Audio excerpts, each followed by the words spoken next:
Well, thank you so much. I'm truly excited to be here. Looking at the number of attendees, it seems like we really have a full house here. So this is going to be fun. This is a topic that I particularly enjoy talking about, and one that I feel has a lot of implications in terms of how organizations, drive conversions on their websites. In terms of the presentation today, I'll do a quick introduction to myself, but I'll really get into the meat of the matter, which is how do you drive conversion.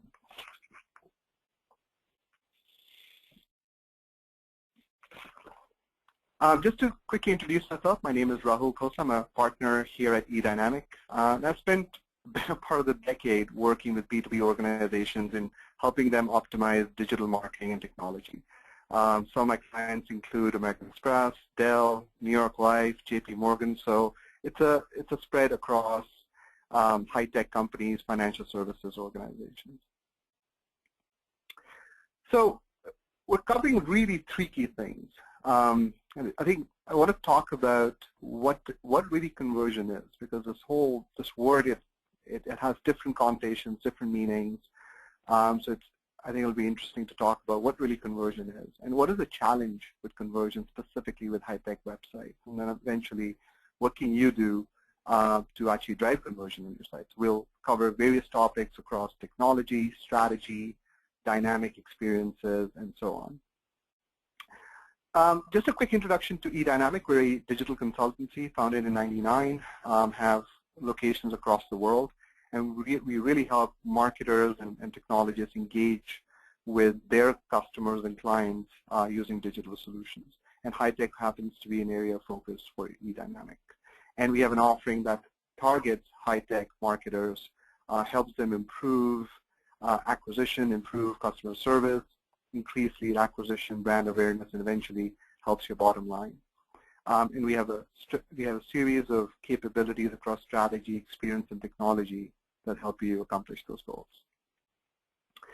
So let's talk about what is conversion. When it comes to e-commerce, the conversion could be a transaction. What we're really here to talk about is the B2B. When it comes to high-tech sites, conversion is typically not instantaneous. Typically, there's a consideration phase when it comes to converting traffic to prospects to eventually clients. And ROI is typically measured in leads, perhaps not immediately in terms of dollars and cents, so eventually those measures do come in. Impulse buying, as I mentioned, perhaps is not a consideration here. And typically we're dealing with high value, perhaps low volume revenue. And some of the conversion examples include downloading white papers, appointments, and so on. An eMarketer shows an example here of what conversion actions are relevant to various organizations. As you can see, it's spread. And conversion is really that event that eventually leads to contribution to revenue. So why does all of this matter? It really matters for high-tech marketers because a large portion of your leads are coming from the website. And that will continue to be the case as we go from 2012 to 2015. This trend is only going to increase. And if your website is not driving conversion, then you're losing opportunity. If someone's not buying from you, as I say, they're buying from someone else. So it's important that the website is optimized to drive conversion. So what are some of the challenges with conversion? We've heard quite a few things, there's quite a bit of content out there on the challenges of conversion. And eMarketer did a survey, and they found that 39% of marketers are not happy with conversion. Spend is, over 23 billion, but conversion is as low as 3%. And part of the issue is that organizations are simply not spending anything compared to what they spend to bring in traffic to drive conversion, and that ratio is 92:1. So at this stage, I'd like to have a poll to really understand from you how well you're doing with conversion. So we're going to I'm just going to ask the organizer to set up the poll, and we'd love to see the responses that we get from you. So if you see a poll window pop up, please do respond, and we'll give you a few, about 30 seconds or so to see where you are.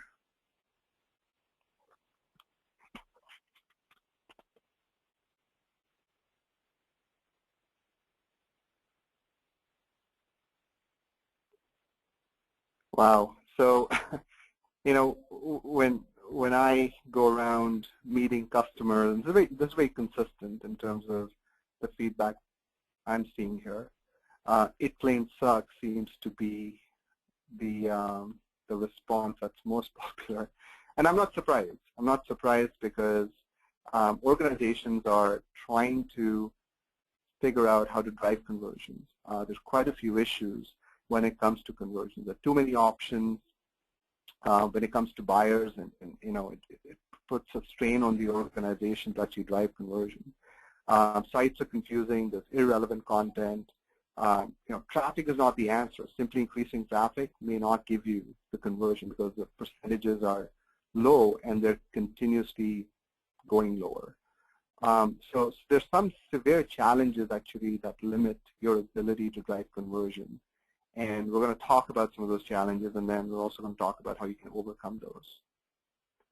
So some of the reasons why conversion is not that great with B2B sites in general, with high-tech sites specifically in our discussion today. They're really one way. Websites are one way. They're static information repositories. Even in this day and age, you know, website is simply a store of information, and you really expect your prospect to search through the site with a shovel, and hopefully they find the information they're looking for. There is no real dialogue or conversation, but it's just simply one-way transmission of information. And they try to be everything for everyone. So when you take a look at majority of the sites that are out there, you're expecting the prospects to really, you know, search for everything, and you know, everything for everyone is something that really doesn't work. And your channels are not working well together. When we see, I would say, in our experience, 90% of customers don't have web and email work together against consistent behavior. And this is a challenge in terms of getting inconsistent messaging to customers. The technology is not working together. And all this is driven by the fact that data is siloed. So as a marketer, you're not getting the intelligence you need to treat prospects across channels in a consistent manner. And eventually what this leads to is that the quality of leads that do come in, generally sales will complain that the quality of leads is poor. The conversion is difficult. There's lack of prioritization when it comes to leads. And typically this is a friction between sales and marketing. You know, sales will always say it's all junk. And we find that in our experience, in my experience, about 50 to 60% of organizations, I see a significant friction between sales and marketing. Not to say that you're one of them, but I find that there's significant friction that actually hurts the cause. And quite often it's because sales feels that they're not spending their time on the right opportunities and on the right type of leads. So we're going to start to talk about how to get there, but it all starts with a simple message. It all starts with getting the right message to the right person at the right time, and now, in this day and age, on the right device. That's what it's all about. If you can do that, you're going to start to drive conversion. And there's no one technique, there's no silver bullet, but there are ways you can accomplish this. And that's what we're here to really talk about. But before we get into that, I want to talk a little bit about how do you get to where you need to go. And then to understand that, let's take a look at where organizations are headed along what they call the digital maturity curve. From 2007 on to 2012 and beyond, what we're seeing is that sites need to become more engaging, they need to become contextual, they need to become collaborative. So it's not that one-way exchange of information, it has to be two-way. Sites have to start becoming more social, they have to become personalized, they have to become interactive, and you have to start treating channels such as mobile and even perhaps email in a consistent manner. And once you have engaging sites, you start to have, the focus becomes on relevant conversations, understanding KPIs and improving them, and having really deeper relationships with your customers and eventually turning prospects to customers. So one of the key things to keep in mind is that B2C is the benchmark. So when we talk to our B2B customers, a lot of the conversations when we think about benchmarks, the benchmarks are in the B2C space. What you find, what an Amazon accomplishes or a Netflix accomplishes with their experiences when they drive personalized dynamic experiences, a lot of that technology eventually gets commoditized and over time makes it into B2B.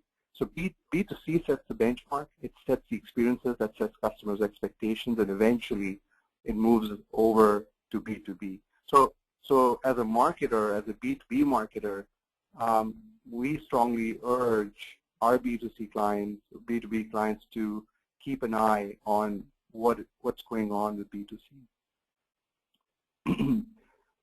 So let's talk a little bit about what does that road look like to eventually drive conversion, to improve conversion, whether you were in the just plain sucks category, or if you're relatively happy with where conversion is and you feel you need to improve, there are various things you can do to improve. And there is no silver bullet, as I said, but there's several things that you can do to improve conversion.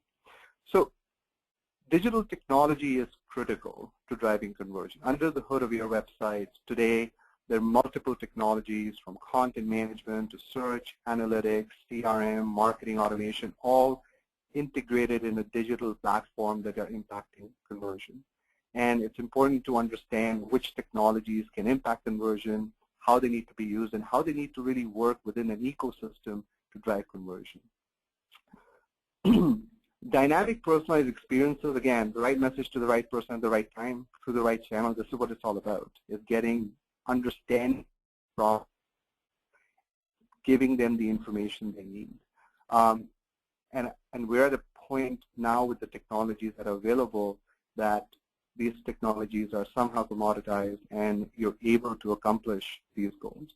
Multi-channel engagement. So when you start to think about your experiences, you cannot limit it to just your website. While we're here to talk about the website, you need to think about how to drive conversion, how do you drive engagement across channels. So whether it's web, mobile, email, it has to be consistent and it has to be done in a manner that you do not confuse your prospects and customers. Call to actions are important. So there's quite a bit of information on call to action with landing pages and such, but it should not be limited to such. So there's information out there and the products that drive personalization on landing pages and call to action, but it can't be limited to that. Your core website needs to have adequate call to action to drive conversion. Testing and optimization is probably the most important thing you can do to drive conversion. If you're not consistently testing and consistently optimizing your website, if you're not really going to be successful with driving conversion. There's one thing, the simple thing that you can take away from today's presentation is really ensure that testing and optimization is a core part of your strategy. Search is a key differentiator in terms of how you engage with your customers and their ability to find information. There are B2B organizations where they have perhaps hundreds of products on their sites, in some cases lesser. There's a lot of product documentation. So the ability to find information, the findability of information drives the experience on your site, and that's really important. And community, a core part of what we see B2B organizations do around their website are build communities to engage with their customers and perhaps even prospects. So these are some of the things that you can potentially do to drive conversion, and we're going to talk about these areas in a certain depth. We probably won't get into a lot of detail in one, but the idea is to give you a perspective of the various activities or strategies that you can take on to drive conversion. So let's talk about digital technologies. There's several key technologies that impact conversion. In this slide, you see the impact that analytics, the email platform, and other technologies have on conversion, you'll notice that all of them have a fair bit of impact on conversion. And we're going to focus on content management, analytics. We'll talk a little bit about email, but we'll also talk about testing and targeting and driving personalization. So a combination of these will ultimately impact your ability to drive conversion, some more than others, but the reality is they all need to work together to eventually drive conversion. So let's start with content management. There's been a lot of headway made in terms of what content management systems can do to drive conversion. What we're seeing is that the CMSs out there, even the mid-market CMSs, do an excellent job in driving personalization, in driving relevant content from a contextual standpoint to prospects and customers. We're seeing CMSs build in these marketing suites that give marketers the ability to manage and test the experience. And they also offer multi-channel engagement right from within a singular product. So you don't need to think about engaging with building on several platforms to drive web, email, and mobile. You can potentially do that, but there are platforms out there now that integrate that really well. And social capabilities are becoming a key part of content management systems. And these trends are important as you think about your ability to create a site that drives conversion. Some of the platforms out there that we see are doing well, there's a whole bunch of them, and in the last couple of years we've seen a significant uplift in terms of what CMSs can do. They're going beyond the core content management capabilities and getting into marketing suites, into analytics, and these are really exciting times. So platforms that are leaders include Sitecore, Dave, Tridian. There's Autonomy, Fatwire, Ectron, depending on whether you're Microsoft, open source, your budgets. You can pick one of many platforms, but they're all starting to do some pretty interesting things in terms of your ability to create an experience that will drive conversion. Search is an important facet. We're gonna get into this a little bit more later, but your ability to provide your customers the findability of information is going to have an impact in how successful your site is. You cannot expect customers to come to your site, navigate to information, and find it every time. Search is going to play a really important part of how they find information. And I encourage you to take a look at what Intel is doing, for example, or what Panasonic has done. They're doing some really interesting things with search. And again, a lot of the know-how and a lot of the tactics and strategies are coming from B2C and how search is being used to impact navigation, findability of information, and so on. Analytics is a critical part of your ability to understand, gain insight, and then from the platform itself potentially drive testing and ability to personalize the experience. What we're seeing is that the CMS platforms out there which are integrating analytics as part of the package, or we're seeing platforms which are tightly integrating with third-party analytics platforms. So as a marketer, you just have to go into one platform and you can actually impact testing and personalization from a singular platform. So there's some exciting trends occurring, and in the last couple of years, the way you would look at analytics a few years ago to now, that is changing. It's all coming together very closely, so that as a marketer, you can go into one location, look at your content, see how the content is being consumed, and make decisions and drive rules, drive personalization. It's all very exciting stuff. Ability to test, again, you're finding this in analytics platforms, but then you find CMS platforms that provide you the ability to do testing from A/B to MVT and overall optimization. So there's some exciting things happening in this space when it comes to testing. One of the critical things that you may want to consider as a B2B marketer is this whole term that, at eDynamic, some of my colleagues have termed as the trifecta between CMS, CRM, and marketing automation. And there are real benefits to combining these three capabilities to drive conversion. When you combine these capabilities, what you find is that you get a common customer context. The digital footprint across your website, interaction with email, potentially even mobile, can make it into a profile which can give you context and behavior of a prospect or a customer, and then you can take action against that behavior to drive personalization and conversion. And this is really important. Many organizations will have a CMS, a marketing automation tool such as an Elefant, Marketo, Silverpop, and a CRM system. But the real value comes when you bring these three together. And there's some really interesting things such as pulling behavioral information from a marketing automation system into the CMS and using that to drive personalization for a particular prospect. You can create some really rich experiences by doing this stuff. So let's talk a little bit about beyond the technology. We talked about the trifecta, but let's really get into these dynamic personalized experiences that drive conversion. Again, B2C has been the leader. What Amazon and Netflix and potentially other B2C sites have done around personalization has been phenomenal. The good news for B2B marketers is that technology is becoming commoditized.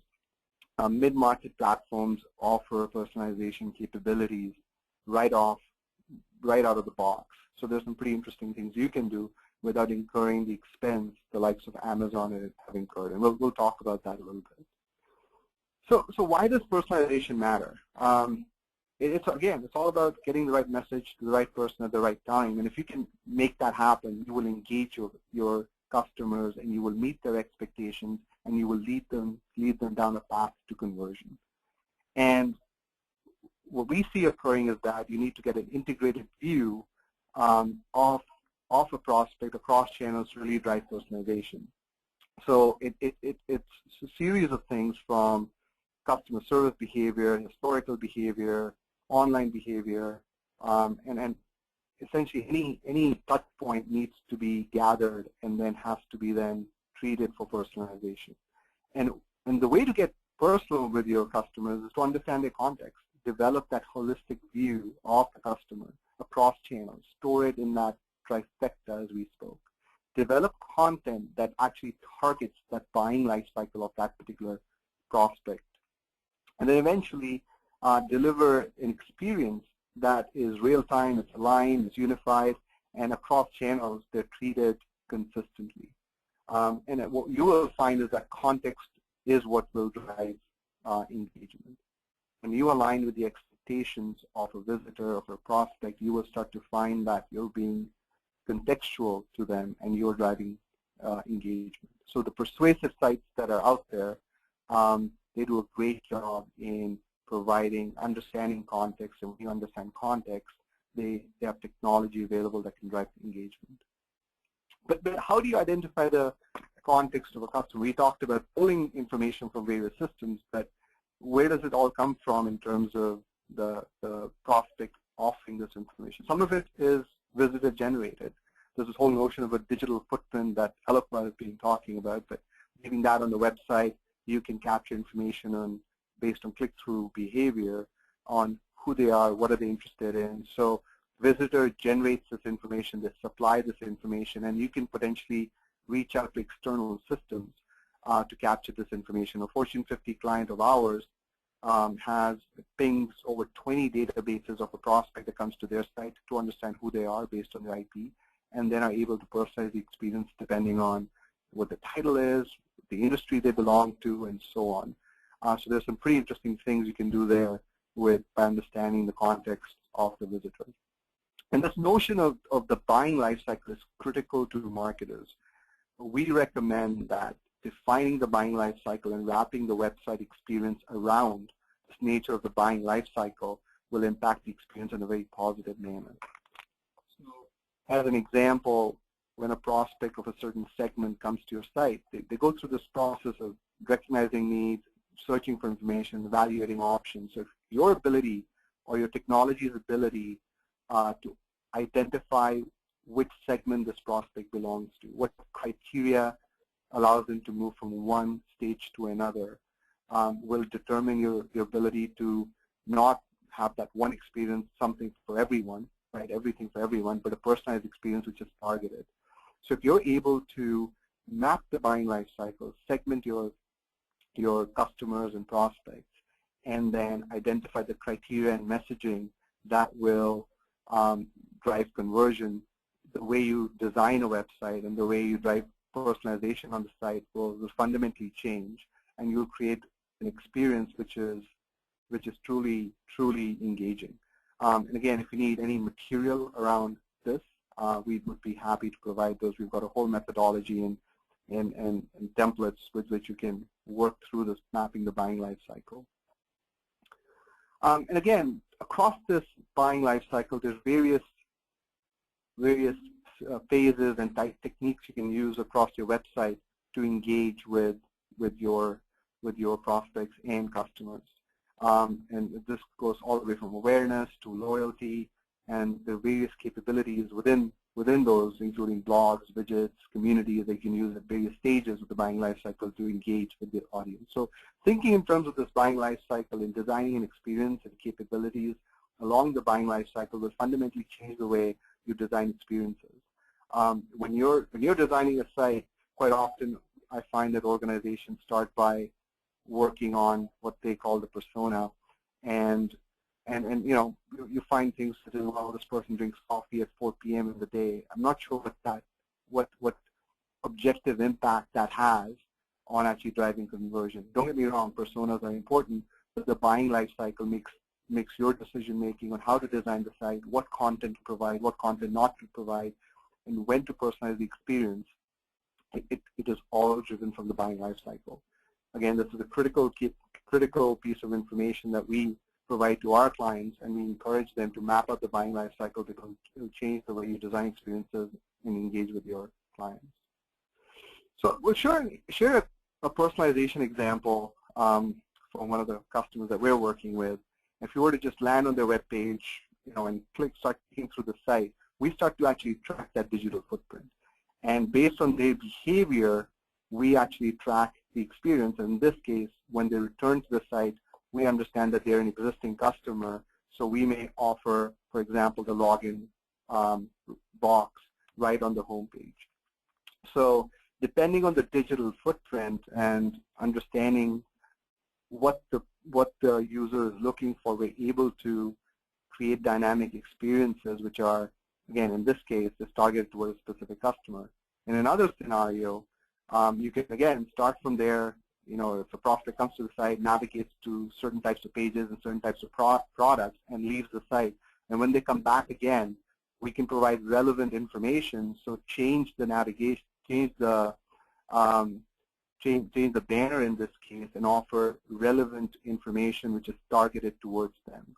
So this is the type of stuff that if you're able to do and prepare a strategy around, you're going to offer relevant information across the buying life cycle and then drive conversion. Another example is, say if I'm interested in a particular product and I research the product more and more, the site can potentially segment me as a prospect for a certain type of product, WorkSmart in this case, and perhaps if I'm further down in the life cycle, they might throw up a testimonial right in the banner if I visit the site. So I'm no longer going and digging for information as a prospect. I'm having a truly engaging experience with the site where they're offering relevant, timely information at the right time. And again, a lot of this has to be tested because there's no right or wrong. You just have to test it till you reach a point where it starts to convert, and you see a lot of, you know, less bounce rates, higher engagement on the site. So the other thing that's really important is really how do you improve the call to action. You need to merchandise your product, even items like white papers need to seem like something significant. There's a two-way relationship here. You're giving something, getting something in return. So your products need to seem significant. Your messaging has to be persuasive, engaging, and the whole experience for a prospect has to be simple. So we've taken an example of web conferencing. We felt, you know, most of you are familiar with it. And here's an example of GoToMeeting who does this particularly well. Their messaging around what they're offering and the content is very simple. Try it for free for 30 days, do more and travel less. So the messaging is simple, it's persuasive, and they, in terms of converting a prospect to a customer, they're really trying to tell you this is really simple, and the form is simple, and then you can really get going. So having simple, whether it's on the website or landing pages, all part of that digital experience. You have to make it simple. You have to make sure that the product is merchandised in a manner that is significant. And if you're able to do that, you will drive conversion. There are various things that you can potentially do to drive conversion. I'm sorry, the source is hidden below the slide, but in terms of having the right call to action, buttons, links, laying out the page in a manner that is easy to follow, having offers and promotions is important. Copy on the page is just as important. The imagery will also engage the prospect. So there's many things you can do to improve the conversion, whether it's on a landing page or on the website, as an example. And as I had mentioned earlier, the number one way you can improve conversion, barring nothing else, is really testing. Test, test, and test some more. That's what we tell our clients. Instead of spending too much time getting caught up in analysis paralysis around the data, it's important to have hypotheses and test the hypotheses and continuously do it. We find there's a lot of uptake around A/B analytics review and segmentation of customers, and we find that there's a lot of conversion being driven through that. But we find that MVT is multivariate testing is very effective, but not being used effectively. And I think if you do this, you will see a lot of conversion. In fact, 70% of the respondents to an e-marketing survey confirmed that they saw an improved conversion rate when they started to test. So it's important to continuously test, and to test, as I mentioned in the technology section, you need the capabilities to be able to do it. So it's important to select the right platform to allow you to continuously optimize and test the site. And once you drive leads, it's important to engage the website or your marketing automation demand generation platform to nurture prospects to actually become customers. And based on a report by Marketing Sherpa, 70% of the leads that come through typically need longer-term opportunity in nurturing. And if you're not nurturing them and there's a hole, all those great leads that come through your site that may not buy today, but at some point they will buy, but they may not buy from you if you don't engage with them. So it's important to have a nurturing strategy linked with your website, because you are going to be driving traffic to your website once you send relevant emails wrapped around the buying life cycle. And there are various things you can do. The scoring strategy right on the website, you can read the digital footprints, score the prospects. You can remain engaged across multiple channels in a consistent manner if you have a single view of the customer across email, social, blogs, and so on. And once you leverage these tactics, you will drive personalization, you will drive conversion eventually through relevant content. The other area that's becoming quite important, and we touched on this earlier, is this whole notion of multi-channel, multi-device. And what this really means is that you need to be able to, now more than ever, and continuing in the future, to think about your initiatives from a multi-channel perspective. And these could include web, email, mobile, and then multi-device in terms of the various devices out there. And there are technologies out there that allow you to think down that path right from the very beginning. And if you're able to connect the three capabilities together, Forrester survey indicated that the uplift you will get in driving multi-channel, multi-device engagement across channels in an integrated manner, the uplift is significant.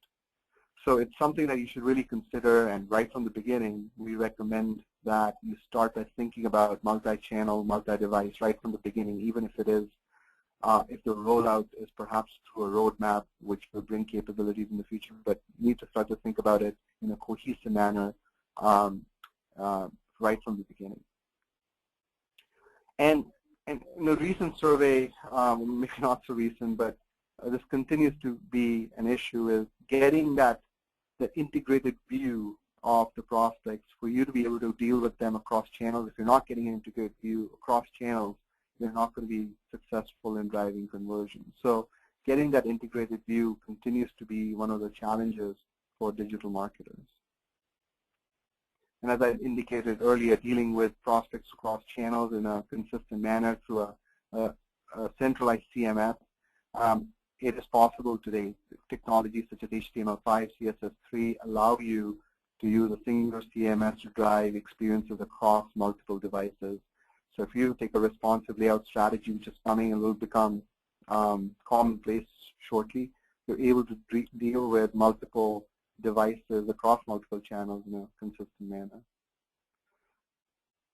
One of the most important things for high-tech companies who have products, in some cases, you could have, the SKUs could run into hundreds and perhaps even thousands. In other cases, you may have simpler products, but findability of information is quite important because each of you typically has relevant information stored in your system. So whether it's product information, the products themselves, related documentation, users are not going to be able to navigate to them effectively. So the findability of information must be a differentiator for your website. And the way you structure the site across the navigation and information architecture has to be done in a manner that makes findability really, really simple. And I think some of the opportunities that you may find with search include type ahead, so ability to predict what users are searching for, guided navigation, faceted search. As you see the example of Panasonic, they do a wonderful job in truly getting that faceted experience so that users can drill in and find the right type of product. So search is really important for B2B marketers, and we're finding that users coming to the site because there's so much rich information and it's hard to get to, search does become an important aspect of the site. And what we're finding is that B2B organizations are eyeing search as a key capability on their site. So search and guided navigation here, when it comes to, say, the manufacturing industry, where a manufacturing website, search and guided navigation is a critical capability that they're trying to invest in. And this is consistent across most B2B websites. The whole notion of community is really important. You can really leverage communities to drive engagement with your customers, to turn them into evangelists, to lower cost of servicing, so that they're being serviced through the community, drive engagement with them, and ultimately also drive innovation. And Dell's community, they've done a phenomenal job in really committing to social and building a community which is one of the more powerful communities that we've seen, which has tremendous results, and it's the highest ROI mark on touchpoint within the organization as of last year. So it's a phenomenal community that they've built, and there are a lot of ideas that we can take from them in terms of engaging with your customers, driving ideas through a collaborative environment, and then helping them being serviced effectively. So considering community as a core part of your digital platform or your website will help you to engage with customers in a meaningful way. But the question is, how do you plan for your community? I think you have to identify your objectives very, very quickly and provide convenience to your customers. So some of the things that we are seeing in terms of driving effective capabilities, so finding information is important, identifying relevant information, forming relationships with other community members. These are the types of things that communities are being used for, and you can use these to be objectives to drive your community. So, but identifying the community capabilities and objectives up front is quite important as you think about your community. So where do you go from here? You know, we've covered numerous areas on the presentation. Question is, you know, how can you get going? There's a lot that you can cover. We recommend that you start with your buying life cycle. You start with defining the segments, the buying life cycle, the criteria that allows a prospect to move from one stage to another. That will bring clarity to how you should approach your website in a manner that perhaps you may not have seen before. And once you start with defining the buying life cycle, you can think about creating a dynamic, personalized experience that targets the buying life cycle. So the CMS or various technologies under the website can actually target the buying life cycle and based on digital footprint of the buyer, provide content which is relevant and meaningful. And personalization would be a simpler activity if you were to approach it this way, as opposed to, just thinking about tactical things you can do to drive personalization. And once you have the buying life cycle and you start to create that dynamic experience, through the experience you can create a targeted content strategy against the buying life cycle and to actually target various segments with different types of content, both in the experience and then in a personalized manner. We recommend that you think about multi-channel, multi-device right from the beginning. As I had mentioned earlier, perhaps various capabilities would come down the line in your roadmap, but thinking about your website in a multi-channel, multi-device manner right from the beginning is quite important. And think about integrating capabilities, your CMS capability, marketing automation, and mobile. Think about how they will all work together, both from a strategic perspective, but then also from a technology perspective. And if you're able to connect these capabilities, I think you'll get the context of your prospects and then truly drive conversion. And continue to test and optimize. Once you go live, you've got to continue to optimize the experience, test the experience, and drive conversion. So these are 7 things that we feel that you can get going with and think about, depending on where you are in your digital journey, to think about to employ to drive conversion. And we've seen a lot of uptake in doing these simple steps, some a little complicated than the others, but these are steps that will start to bring results very, very quickly. So at this stage, I will ask you to ask any questions that you may have and any thoughts that you may want to express around the presentation or any questions around certain content on the presentation. So I'll leave the floor open, and I'll ask the organizer to gather the questions at this point. So we'll wait a minute, and we will then gather information, and I will start to answer those questions. Yes, we do have a few questions come up. The first question is, does personalization mean personalized landing pages and microsites? How connected should these be to my regular website? That's a great question. I see a lot of content out there. There's a lot of push around personalizing landing pages and through marketing automation. But I think your website is where the majority of your traffic comes, and you need to treat your website in a manner that engages with your audience, and you'll only do it if you personalize the experience to the audience. The one-size-fits-all doesn't really work. So you have to ensure that you're thinking of personalization across all channels, whether it's web, email, mobile. You need to personalize the experience so that, again, it's all about the right message, the right person, and eventually on the right device.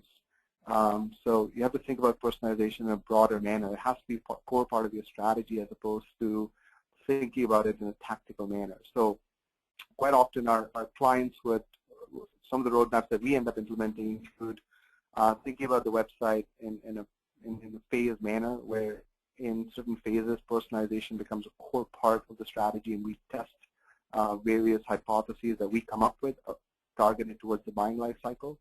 And based on the testing, we start to see what type of personalization would work. And that drives some of the conversion, high rates of conversion that we're seeing with some of our clients. The next question is, I don't have a very any big... other questions? Yeah, we do have a few questions. The next question is, I don't have a very big marketing team. Is it feasible to implement a technology solution for marketing with only 3 or 4 people?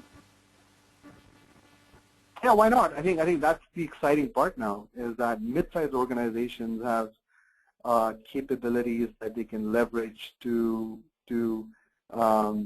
actually drive a lot of this stuff that eventually, that perhaps took larger teams earlier. So as an example, there's a product that we partner with. It's called Sitecore, And within the platform, you find analytics, you find marketing, a whole marketing suite that allows you to do testing. So smaller, nimble teams can actually, without too much technology intervention, can actually use the product to drive conversion, to test messaging without having a large team. And I think that's what makes it all exciting. You don't need perhaps the size of team Amazon has to drive personalization, to test messaging.